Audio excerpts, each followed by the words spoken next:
Welcome to the Salmon Runs YouTube. Enjoy the video. In this video, I will explain how to connect your Alpha Network wallet. First, download the official Alpha Network application from your device's App Store. Once installed, open the app and either create a new account or log in using your existing credentials. It's crucial to ensure you have a stable internet connection throughout this process to avoid any interruptions. This initial setup is straightforward and gets you ready for the next steps.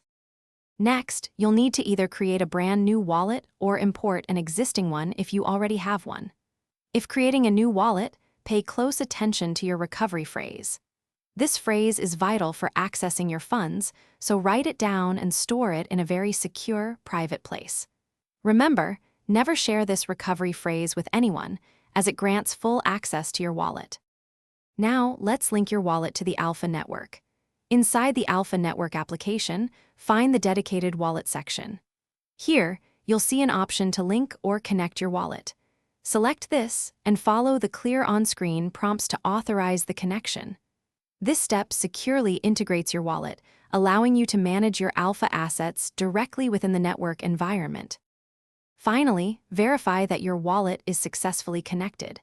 Check your wallet balance and transaction history within the Alpha Network app to ensure everything is displayed correctly. You can now explore various features, such as sending and receiving Alpha coins. For ongoing security, always remember to regularly back up your wallet information. Enjoy managing your Alpha assets with confidence. Thanks for watching. Consider subscribing if we helped you.